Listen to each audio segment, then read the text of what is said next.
Hello, नमस्ते. कसे आहात सगळे? छान ना? मी पण मस्त आहे. आज मला परत थोडस वैष्णवी हगवणे वैष्णवी बद्दल बोलूया असं वाटलं. आता नुकताच तिचा पोस्टमॉर्टमचा अहवाल आलाय. त्या अहवालाप्रमाणे तिचे अंगावर 30 जखमा आहेत.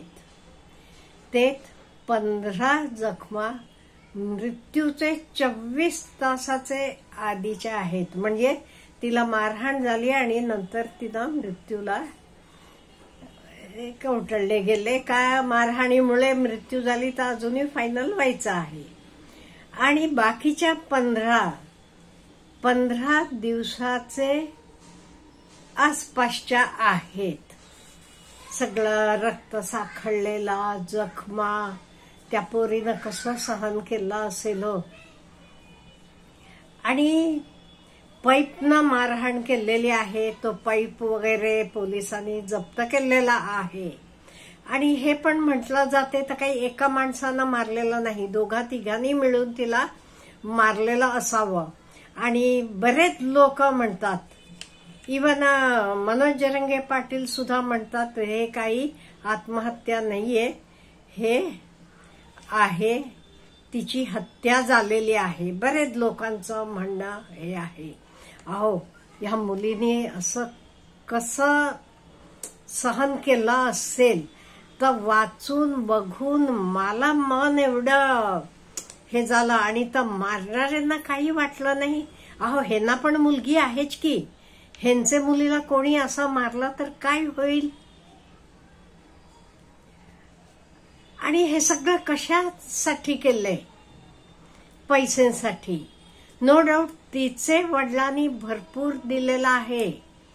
51 तोळे सोनं, फॉर्च्युनर गाडी, 2 व्हीलर, 1.5 लाखाचं काहीतरी मोबाईल दिले म्हणे. त्याच्याशिवाय चांदीची भांडी आणि अधून मधून सारखं 1.5 लाख रुपये देत होते. त्यातनं ह्यांना समाधान नाही झालं. परत ह्यांना 2 कोटी रुपये पाहिजे होते. तिचे वडिलांकडे मागत होते आणि त्यांच्याकडे द्यायला नसतील ना पैसे. असे एवढाले पैसे असून किती असणार. ते द्यायला मी असमर्थ आहे, देऊ शकत नाही म्हणाले. म्हणताना तिला सारखं टॉर्चर करायला लागले, म्हणजे आज न उद्या पैसे देतील म्हणून. अहो, आणि ह्यांचं लव्ह मॅरेज. तिचे वडिलांना एवढा खर्च करून कुठे किती चांगला मुलगा मिळाला असता की. ते त्यांचा एवढा वीकनेस काय होता? ते काय ह्यांच्या समोर एवढं वाकले? कोणासाठी? स्वतःचे पोरीसाठी का? म्हणजे ही दुसरीकडे कुठेही लग्न करून जायला तयार नव्हती. हिचं प्रेम होतं ना, दाखवलं की प्रेम ते ना. त्यामुळे ते प्रेमापायी, पोरीवरचं प्रेम होतं त्यांना. पोरगी दुसरी ठिकाणी लग्न करायला नाही म्हणते म्हटल्यावर तिचे वडिलांचा नाईलाज झाला आणि हे हगवण्यांना त्यांची सोन्यासारखली मुलगी दिली. म्हणजे पैसे दिले आपण, भरपूर हुंडा दिला, सोनं दिलं, चांदी दिली, हवं तर सगळं दिलं, म्हणजे मुलींना सुख मिळते असं आहे का? कुठल्याही आई वडिलांना असं वाटत असलं तर आपण भरपूर दिला, हुंडा भरपूर दिला म्हणजे आपली मुलगी सुखानं राहील. अहो, काही आई वडील असं बोलणारे पण आहेत बरं का. त्यात काही भरपूर खर्च केला की हवं तसं छान स्थळ मिळते. छान स्थळ म्हणजे काय? पैसेवाले स्थळ. अहो, पैसेवाले हे हगवणे पण पैसेवालेच होते की. 100-200 कोटीची त्यांची संपत्ती आहे. काय कमी होतं? पण त्या पोरीला सुख मिळालं का? म्हणजे कोणी असा विचार करू नका आपण पैसे भरपूर दिले आणि हुंडा भरपूर दिला म्हणजे आपल्या मुलीला सुख मिळते म्हणून नाही. शेवटी सुख काय आहे हो? आपले मान्यवर आहे. अहो साधा मुलगा, शेतकरी मुलं किती आहेत चांगली, किंवा साधा कोणी मुलगा बघून लग्न करून द्यायचं तरी तिथे अगदी सुख समाधानानं राहिली असती की. आणि काही मुलाचं घर नाही, हे नाही, तुम्ही नाही तर एवढे पैसे यांना दिलेत ना, ते पैसे खर्च करून आपल्या मुलीला घर बांधून द्यायचं किंवा आणि काय करायचं, काय बिघडलं असतं? हा विचार करावा प्रत्येक आई वडिलांनी.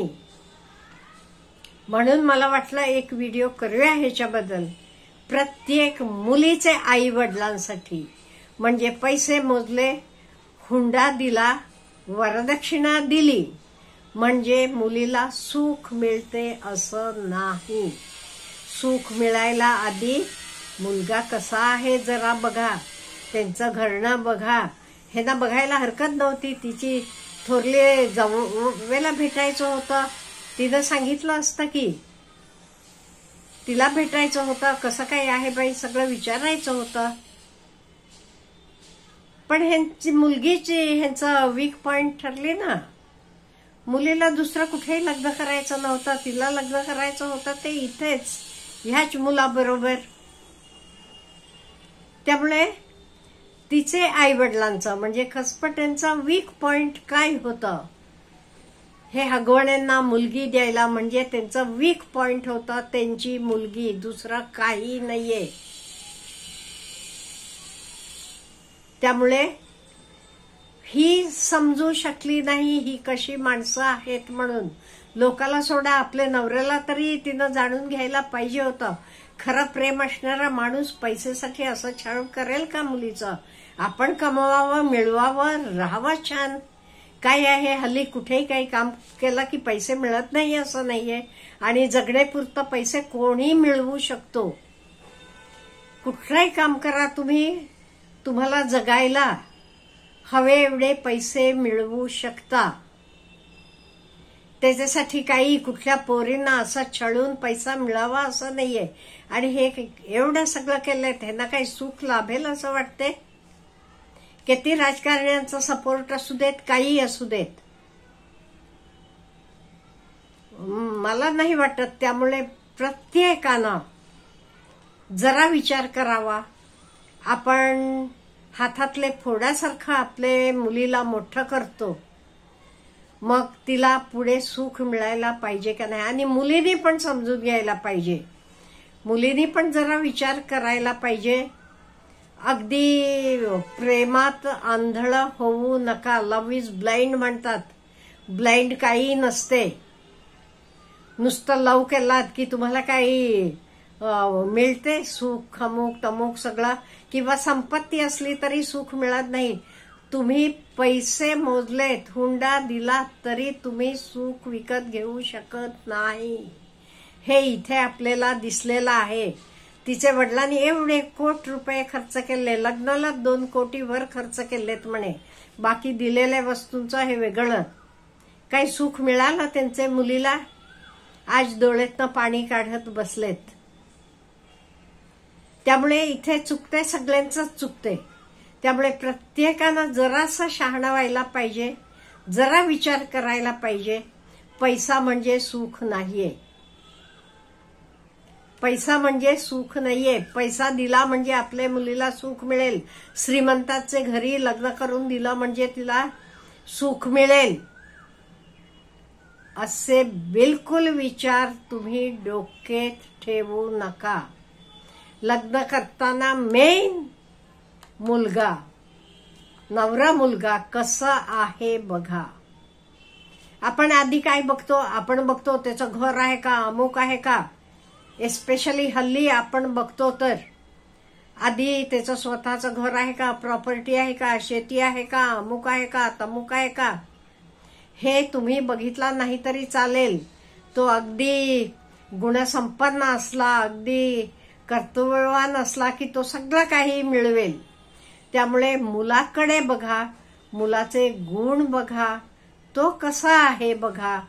मग आपल्या पोरीला लग्न करून द्या. आणि लग्नाला काही एवढे खर्च करायला पाहिजे असं काही नाही. साधं लग्न करा, ते मुलाचं घर नसला की घर घेऊन द्या, पाहिजे ते तुमच्या मुलीचं नावावर घ्या. त्यामुळे जरासं आपण सर्वांनी विचार करायला पाहिजे. त्यामुळे आपल्याला काय शिकवते हे सगळं वैष्णवी हगवण्याचा केस आपल्याला शिकवते. हे आपण शिकायला पाहिजे आणि जरा शहाणा व्हायला पाहिजे. हे गुड.